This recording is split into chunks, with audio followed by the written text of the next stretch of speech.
శ్రీకృష్ణ అండి. ఈరోజు భగవద్గీతలోని ఏకదశోధ్యాయంలోని 16, 17, 18, 19 శ్లోకాల భావములు తెలుసుకుందాము. మొట్టమొదటగా 16వ శ్లోకం. అనేక బాహూదరవక్త నేత్రం పశ్యామి త్వాం సర్వతోనంతరూపం నాంతం న మధ్యం న పునఃస్థవాదిం పశ్యామి విశ్వేశ్వర విశ్వరూపా. దీని యొక్క భావము: హే విశ్వప్రభు, ఏ విశ్వరూప, నీ దేహమునందు అపరిమితంగా సర్వత్ర వ్యాపించియున్న అనేక బాహువులను, ఉదరములను, ముఖములను, నేత్రములను నేను గాంచుచున్నాను. నీ యందు అది మధ్యాంతరములను నేను గాంచలేకున్నాను. శ్రీకృష్ణుడు దేవాదిదేవుడైన భగవానుడు మరియు అపరిమితుడు కనుక అతని ద్వారా సమస్తమును గాంచవచ్చును అని దీని యొక్క భావము. 17వ శ్లోకం. కిరీటీనం గదినం చక్రినం చ తేజోరాశిం సర్వతో దీప్తిమంతం పశ్యామి త్వాం దుర్నిర్లీక్ష్యం సమంతాద్దీప్తానలార్క్యద్యుతిమప్రమేయం. దీని యొక్క భావము: జ్వలించు అగ్ని లేక అపారమైన సూర్యుని తేజస్సు వలె సర్వదిక్కులకు వ్యాపించియున్న తేజోమయమైన కాంతి వలన నీ రూపమును గాంచుట కష్టమగుచున్నది.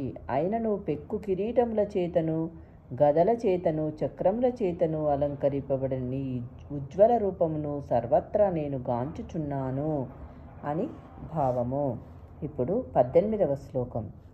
త్వమక్షరం పరమం వేదితవ్యం త్వమస్య విశ్వస్య పరమం నిధానం త్వమవ్యయః శాశ్వత ధర్మగోప్తా సనాతనస్థం పురుషో మతో మే.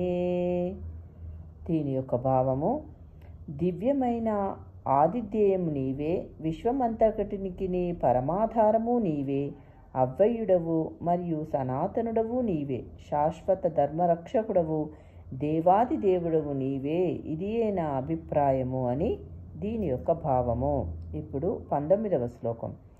అనాది మధ్యాంతమనంత వీర్య మనంత బాహుం శశిసూర్యనేత్రం పశ్యామి త్వాం దీప్తహుతాశవక్త్రం స్వతేజసా విశ్వమిదం తపంతం.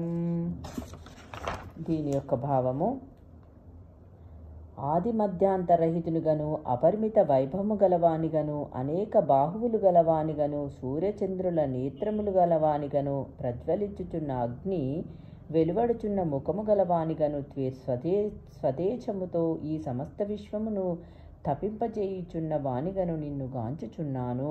దేవాది దేవుని షడ్గుణైశ్వర్యములు అనంతములు. ఈ సందర్భమున మరియు అనేక ఇతర చోట్ల పునర్ముక్తి కనిపించును. కానీ శాస్త్రములను అనుసరించి శ్రీకృష్ణుని వైభవముల పునరుక్తి అనునది సారస్వత లోపము కాదు. సంభ్రమము కానీ, ఆశ్చర్యము కానీ, పారవశ్యము కానీ కలిగినప్పుడు మాటలలో పునరుక్తి కలుగుచుండుననియు చెప్పుదురు. అది దోషమేదియు కాదనియు తెలుపబడుచున్నది. జై శ్రీకృష్ణ అండి. రేపటి వీడియోలో మరికొన్ని శ్లోకములతో మళ్ళీ కలుస్తాం.